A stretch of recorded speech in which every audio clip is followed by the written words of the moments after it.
A SWAT standoff on Sunnyside Hill this morning. A University of Idaho student arrested in New York. Coming up on Murrow News 8. From the Northwest Public Broadcasting Studios on the campus of Washington State University, this is Murrow News 8. Hello, I'm Austin Samuels. And I'm Ethan Kramer. Welcome to Murrow News 8. This morning, Pullman PD and Whitman County SWAT responded to a report of a suicidal person. The incident took place at the residence at Whispering Hills West. Officers determined that the person made suicidal statements. It did not report to work. The 51-year-old male was located in a marshy area near Wawawi Road. The man had taken a gun from his home at 9:43 a.m. It was determined that he had fired a single shot from the gun. Pullman PD deployed the Whitman County Regional SWAT team. Drones were used to gain better view of the man to ensure safety of the responding personnel. Officers on the scene were able to determine that the male had passed away from a self-inflicted gun wound. A major hearing in the Brian Kohberger case will be held behind closed doors this Friday. Latah County District Judge John Judge sided with Kohberger's attorney on Tuesday to close the courtroom during his hearing to dismiss his grand jury indictment. Kohberger's attorneys are trying to get the indictment dismissed based on what they view as a biased jury, a lack of sufficient evidence, and the withholding of evidence. A University of Idaho senior was arrested while joining thousands of people in New York City to demand action on climate change. Ella Weber was taken into custody Monday for standing arm in arm with other protesters to block the entrance to the Federal Reserve. This week is New York Climate Week, and the Federal Reserve protest was one of several demonstrations. Weber says she joined others in the streets of New York to participate in the March to End Fossil Fuels. She also says, in quote, "It was one of the most empowering things I've ever been a part of." She also says the overreaching goal of the protest was to urge President Joe Biden to declare a climate emergency and stop funding fossil fuels. Downtown Pullman is getting a new mural. Seattle artist Tori Shao is painting a mural of the Palouse Hills on the back wall of the block on 400 block, of East Main Street. Shao was picked out of 16 applicants for the project and is getting started on the mural today. It's expected to be finished up during the first week of October. Whitman County public health officials are urging residents to get the flu shot, as the flu season is already underway. Flu season started early this fall in Whitman County. The agency has already seen a significant rise in flu cases, especially in schools. Public health believes there's an increase in the flu county-wide. Residents are being urged to get the flu shot. Avoid people who are sick. Stay at home if you are sick. Cover your mouth and nose when coughing or sneezing, and washing your hands. WSU is offering a Safety and Wellness Expo until September 22nd. Events are being held in person and online to educate people about mental and physical health.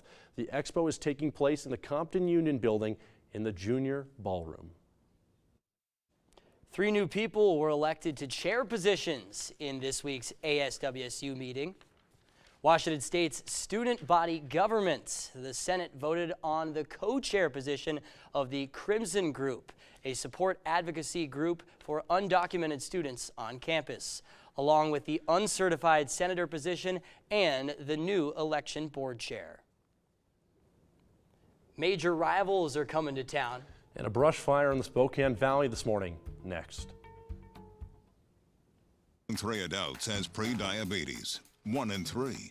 That means it could be you, your favorite brother, your other brother, you, yes, your football buddy, your football buddy, you, the boss's boss. If 1 in 3 adults has pre-diabetes, that means it could be you, your barber, your barber's barber. Nice work. Thanks. You, your plumber. Breathe right into your foot. Your plumber's masseuse. Yes. You, your dog walker. On your left. Your cat jogger. Or you, your co-pilot. Your co-pilot's co-pilot. While 1 in 3 adults has prediabetes, with early diagnosis, prediabetes can be reversed. Take the risk test at doihaveprediabetes.org to know where you stand. A brush fire began earlier today near Murrow Park along the Spokane River. Firefighters from Spokane Valley responded and quickly put it out. Well, we've had some fall-like weather so far this week. Monique, what can we expect over the next couple of days? Yes, Austin, as you can see in the forecast, something has been missing out of your day today, and that is the sun. Summer weather is probably to an end, as today's high is 58 and a low 41. And for tomorrow's weather, you can also notice that the sun will also be gone from your day, as it will be more likely to rain tomorrow with a 60% chance of rain and a low of 40 and a high of 62. Now let's take a look across the state map and see what it looks around us. As you can see by Seattle, as predicted, cloudy, and the cloudy trend continues all the way up to the east side, with the highest being 66 degrees. And now let's take a look at our 5-day weather forecast. So it's probably time to put away your summer clothes and start layering up for this fall weather. It's cloudy up till Friday. There's partly cloudy, and then Saturday for Cougar football, you might see some sun if you're lucky. But the rest of the week will be cloudy, with the highest being 72 degrees.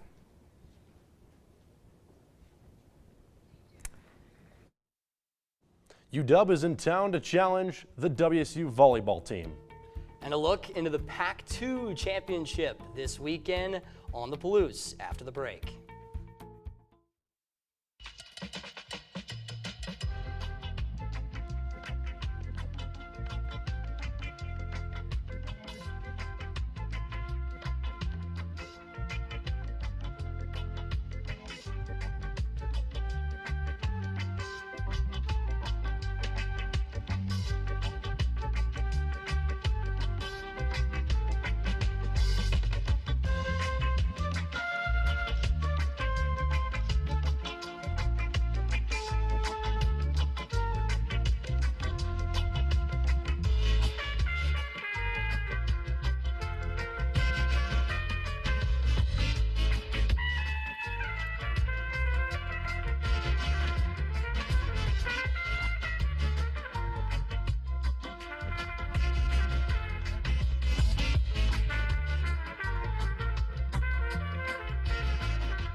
The number 7 ranked volleyball team is back in action tomorrow night as they host rival Washington. The Cougs split the season series last year, winning the matchup in Boulder Gym. The Cougs will look to improve upon their 9-game winning streak after beating 3 straight ranked opponents, BYU, Baylor, and Texas, the defending national champions. Head coach Jen Greeny had her first coach's show of the year last night and had this to say about the upcoming matchup with the Huskies. Probably the greatest rivalry that sadly might be coming to an end. So everybody needs to be out on Thursday night, and so we can go out with a bang. The Cougs are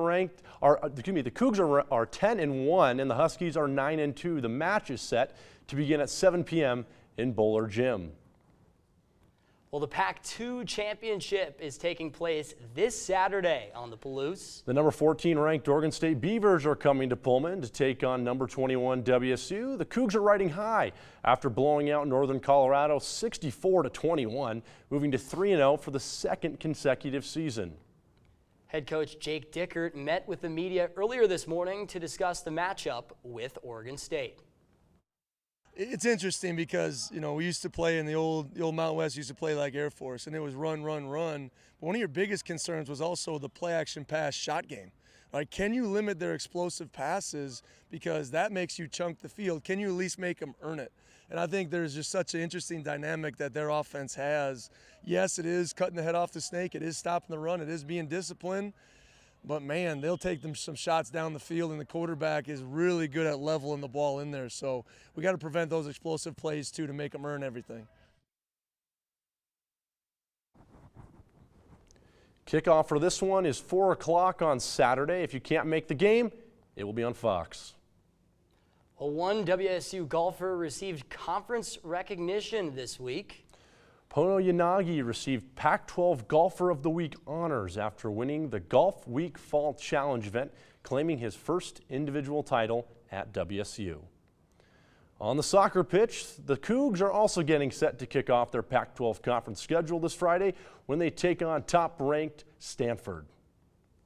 The Cougs are coming in red hot after a 7-1 non-conference campaign and find themselves ranked 24th in this week's top 25 poll. For the Cardinal, they've yet to lose this season, boasting a record of 7-0-1 and are ranked number 2 in the nation in this week's coaches poll. The Cougs and the Cardinal will square off on Friday at 7 at the lower soccer field. We'll give you a full game preview on Friday's show. Well, Austin, I am got to be pretty excited about the soccer game Friday. WSU, I mean, I should say for the week, there's a lot of great games. Absolutely. Apple Cup tomorrow, Stanford number 2 out here on Friday, and then Oregon State on Saturday. Absolutely. It's a full slate all weekend long, Thursday, Friday, Saturday. You could go to all three if you want. Wouldn't be surprised if, that RV lot fills up early on Thursday afternoon and people go to all 3 games. Should be an awesome weekend here on the Palouse. Well, the football team has a unique jersey combination this weekend. Lincoln Victor shows us the threads in a new jersey reveal video next.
Take a look at your screen and check out the jersey combination for the Pac-2 championship this weekend against Oregon State.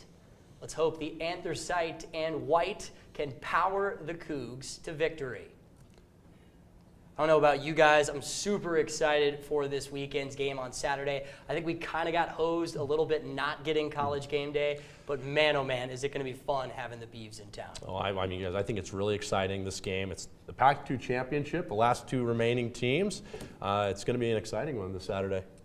Yeah, what do you guys think the scores are going to be like this weekend? Ooh, I'm thinking the Cougs are going to stay undefeated. I think we're going to shock the world, win the Pac-2 championship. I'm going 31-27. It's going to be a back-and-forth game, but we're going to come out with the touchdown late, and we're going to win it on Saturday. I think we're also going to be in a tight game, but I think the score is going to be a little bit lower. I think it's going to be a tough game for both teams. I think it's going to be probably 14-21, Cougs scoring in the last quarter to win. You know, I've seen Oregon State play a big run-heavy team, so I'm thinking it's going to be low scoring. I'm thinking 14-10 Cougs, of course. They're going to come away with that victory, get to 4-0 on the season, and fly up the rankings and be one of the top teams in America and be Pac-2 champions. You can't complain about that. So, thank you for joining us. If you missed any previous episodes, you can find it on our YouTube channel. Good night.